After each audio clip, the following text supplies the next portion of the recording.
नमस्कार, मैं हूं अंकुर और आप देख रहे हैं सत्य हिंदी का न्यूज बुलेटिन।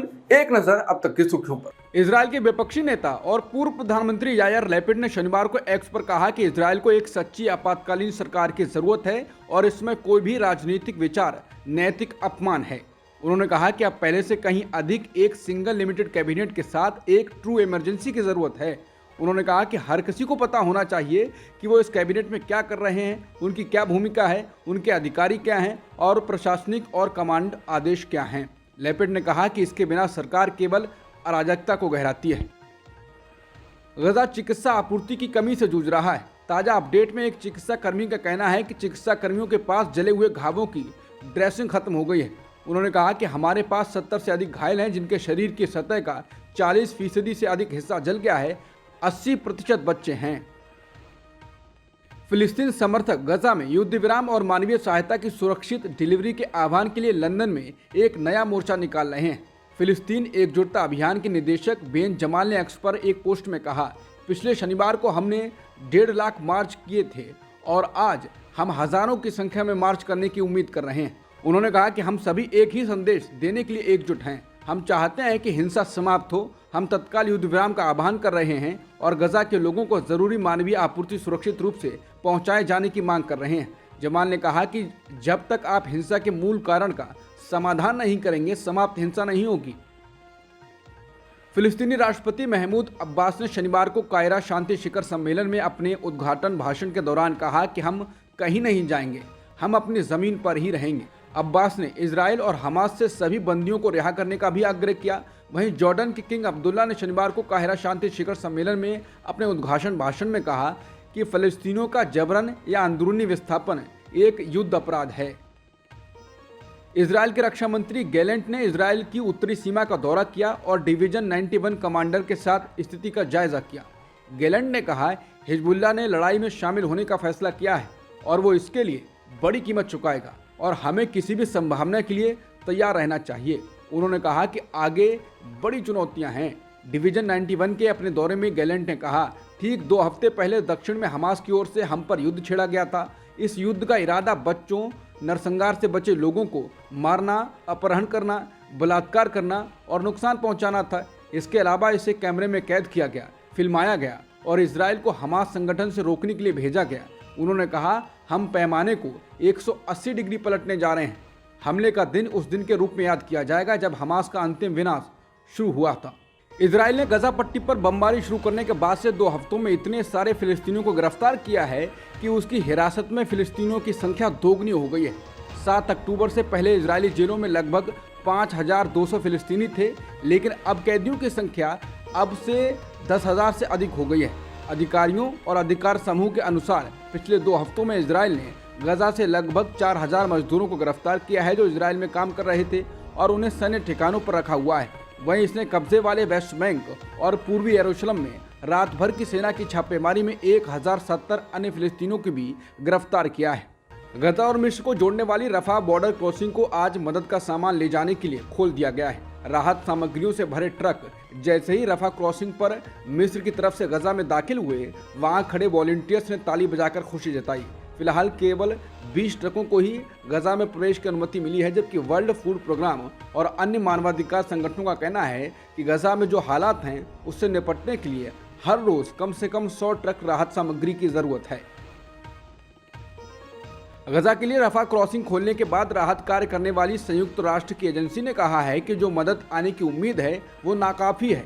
एजेंसी ने कहा कि ये समंदर में एक बूंद के जैसी है। फलस्तीनी शरणार्थियों के लिए काम करने वाली संयुक्त राष्ट्र की एजेंसी से जुड़ी जूलियट टोमा ने कहा है कि राहत सामग्री के लगातार आते रहने की जरूरत है। उन्होंने कहा कि गजा के लोगों को निरंतर और सतत मदद की जरूरत है। इसमें वाटर स्टेशनों के लिए ईंधन भी शामिल है।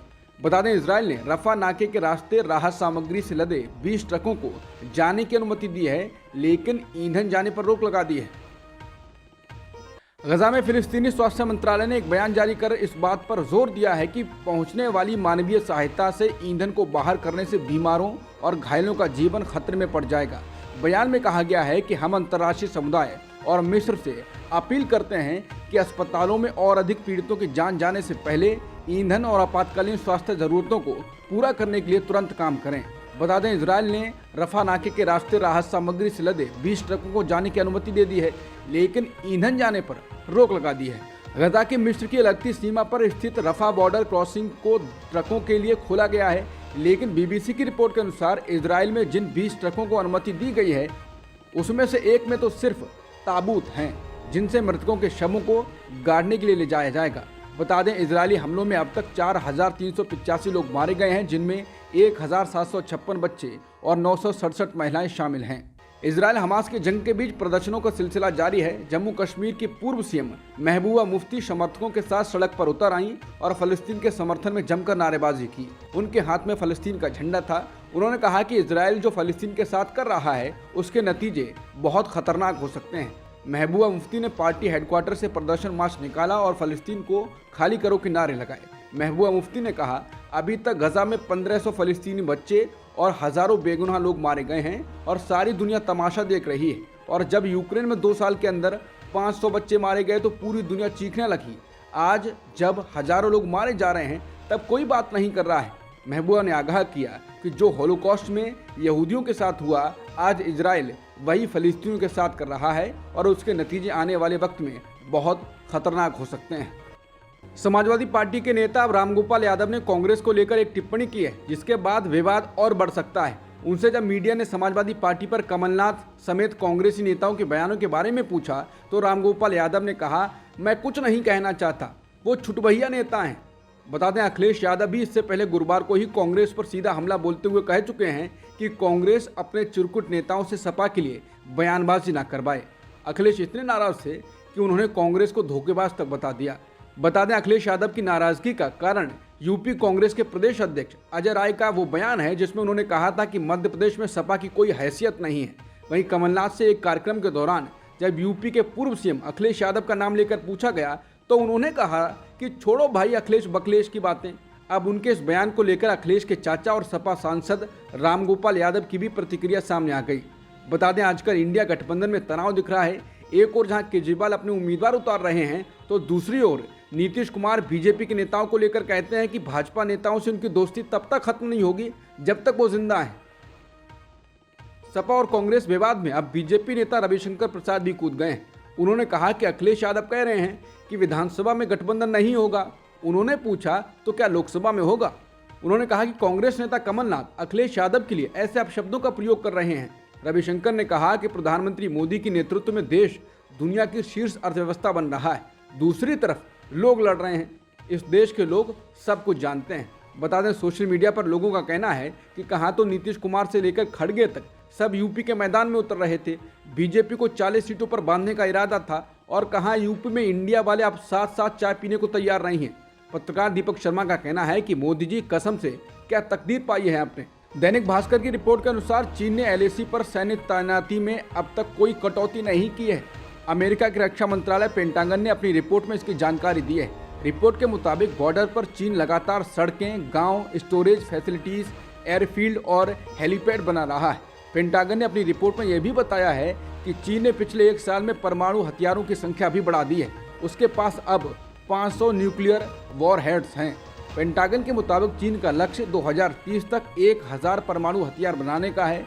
रिपोर्ट के मुताबिक 3488 किलोमीटर लंबी एलएसी पर चीनी वेस्टर्न थिएटर कमान की तैनाती 2023 तक जारी रहेगी। बीजेपी के वरिष्ठ नेता सुब्रमण्यम स्वामी ने एक ट्वीट को रीट्वीट किया है जिसमें पेंटागन की रिपोर्ट का हवाला देकर कहा गया है कि चीन अभी भी एलएसी पर सीमावर्ती गांव बना रहा है। उसके पास 500 परमाणु हथियार हैं, लेकिन मोदी कह रहे हैं ये शांति और भाईचारे का समय है, साथ मिलकर चलने का समय है। मध्य प्रदेश के मुख्यमंत्री शिवराज सिंह चौहान ने कांग्रेस और कमलनाथ पर निशाना साधा है। उन्होंने ट्विटर पर वीडियो अपलोड कर कहा कि मध्य प्रदेश में खड़गे जी ने टिकट बांटने की फ्रेंचाइजी कमलनाथ जी को सौंप दी है। अब कमलनाथ जी न खड़गे जी की सुन रहे, न गांधी परिवार की, न इंडिया गठबंधन की, अपनी मर्जी चला रहे हैं और सहयोगियों को अपमानित कर रहे हैं। मध्य प्रदेश में अब बीजेपी ने अपने प्रत्याशियों की 5वीं सूची जारी कर दी है। इस सूची में 92 प्रत्याशियों के नामों की घोषणा की गई है। आपको बता दें कि ज्यादातर मौजूदा मंत्रियों को इस लिस्ट में जगह मिल चुकी है, लेकिन सिंधिया समर्थक एक मंत्री को निराश होना पड़ा है। बीजेपी की सूची में सिंधिया समर्थक मंत्री ओपीएस भदौरिया का टिकट कट गया है। उनकी जगह पर पार्टी ने राकेश शुक्ला को चुनावी मैदान में उतारा है। बता दें, कहा जा रहा है कि ओपीएस भदौरिया को लेकर पहले से ही अटकलें लगाई जा रही थी। इनका टिकट कट सकता है। इसीलिए उन्होंने सोशल मीडिया पर एक वीडियो पोस्ट कर जनता से कहा कि मुझे षड्यंत्र की राजनीति नहीं आती, जीवन की अंतिम सांस तक आपके लिए खड़ा रहूंगा। एमपी तक की रिपोर्ट के अनुसार मंत्री ओपीएस भदौरिया अकेले नहीं हैं जिनका टिकट कटा है। बालाघाट से मंत्री गौरीशंकर बिसेन का टिकट काटकर उनकी बेटी मौसम बिसेन को दिया गया है।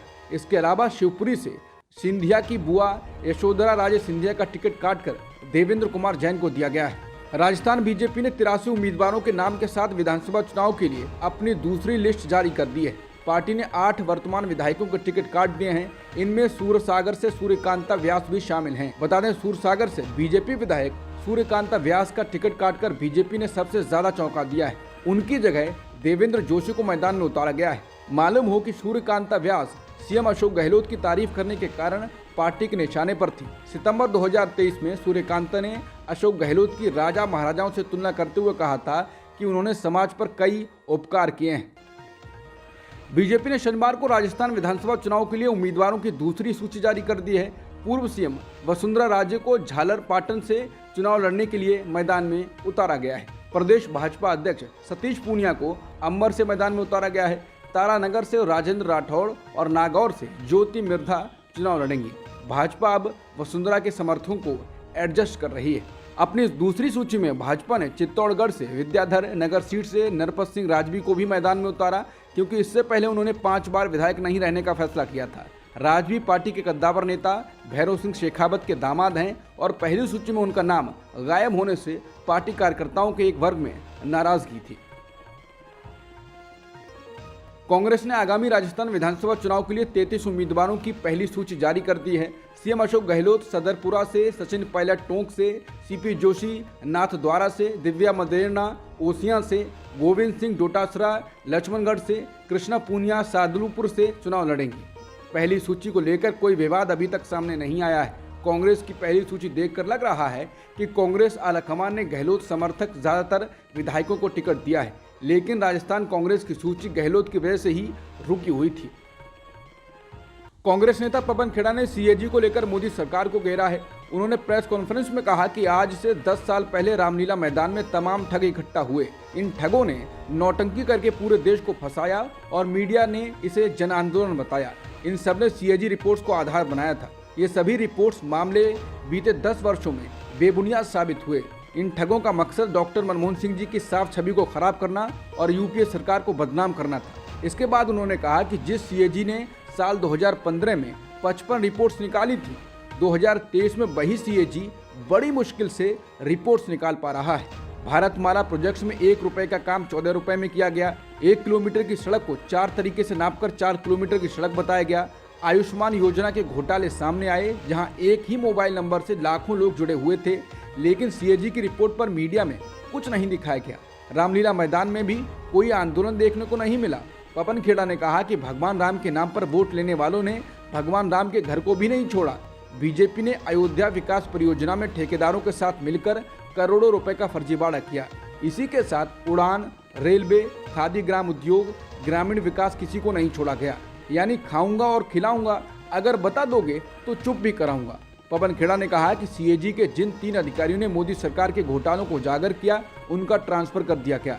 सबसे चौंकाने वाली बात यह है कि सीएजी मुंबई कार्यालय को एक ईमेल भेजा गया जिसमें कहा गया कि सारा ऑडिट और फील्ड वर्क रोक दिया जाए। यानी मोदी सरकार इस तरह से सीएजी का गला घोंट रही है। इसके साथ ही पवन खेड़ा ने पीएम मोदी से सवाल किए हैं। वो ये हैं कि सीएजी को सारा फील्ड वर्क बंद करने का आदेश किसके कहने पर दिया गया। दूसरा, जिन सीएजी अधिकारियों ने घोटालों को उजागर किया, उनका ट्रांसफर क्यों किया गया। तीसरा, किसके निर्देश पर सीएजी का गला घोंटा जा रहा है। पवन खेड़ा ने कहा कि स्वायत्त संस्था पर आप बुलडोजर चलाएंगे तो विपक्ष इसे कतई बर्दाश्त नहीं करेगा। टीएमसी सांसद महुआ मोइत्रा की कहानी जिस तरह बढ़ रही है, उससे लगता है कि उन्हें घेरने की भाजपाई कोशिश नाकाम हो रही है। भाजपा सांसद निशिकांत दुबे ने लोकसभा स्पीकर से शिकायत में कहा था कि महुआ ने संसद में सवाल पूछने की बजाय रिश्वत और गिफ्ट लिए। निशिकांत दुबे ने मात्र सीईओ और वकील दर्शन हीरानंदानी के एफिडेविट के आधार पर सवाल लगाए हैं। वकील दर्शन ने लोकसभा की आचार समिति को जो शपथ पत्र सौंपा, उसमें 3 नाम थे। ये हैं शार्दुल अमरचंद मंगलदास एंड कंपनी के मैनेजिंग पार्टनर शार्दुल श्रॉफ, उनकी पत्नी पल्लवी श्रॉफ और जानी मानी आर्थिक पत्रकार सुचेता दलाल। पल्लवी श्रॉफ भारत के पूर्व चीफ जस्टिस PN भगवती की बेटी हैं।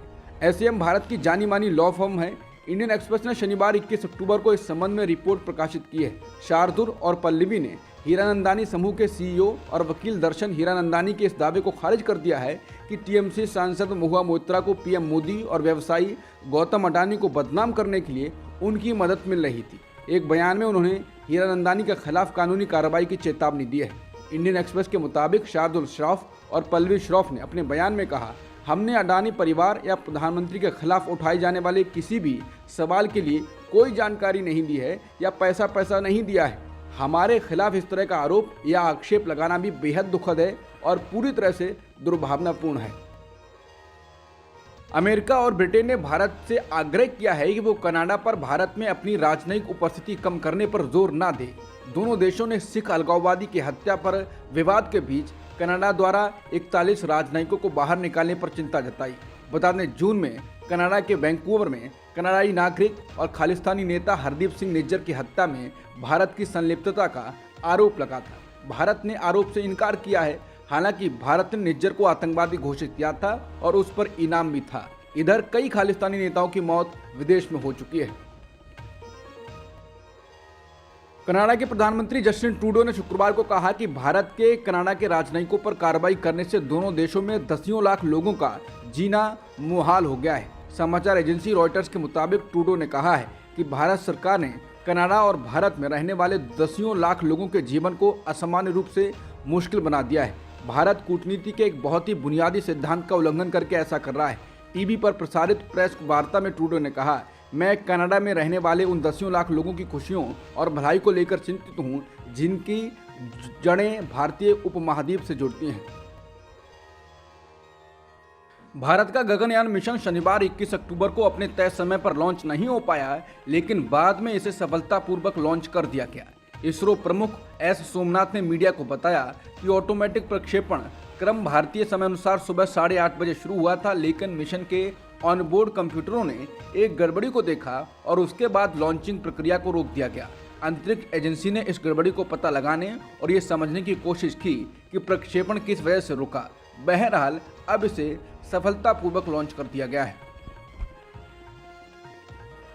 पाकिस्तान के पूर्व प्रधानमंत्री नवाज शरीफ इस्लामाबाद पहुंच गए हैं। शनिवार को उनका विमान इस्लामाबाद अंतर्राष्ट्रीय हवाई अड्डे पर उतरा। नवाज शरीफ 4 साल के बाद पाकिस्तान लौटे हैं और कहा जा रहा है कि मौजूदा सरकार से सुलह के बाद उनकी वापसी संभव हुई है। पूर्व सूचना मंत्री मरियम औरंगजेब ने कहा है कि नवाज शरीफ एयरपोर्ट से सीधे लाहौर जाएंगे और वहां एक सभा को संबोधित करेंगे। अब तक की सुर्खियों में इतना ही। बाकी खबरों के लिए बने रहिए सत्यहिंदी.com के साथ।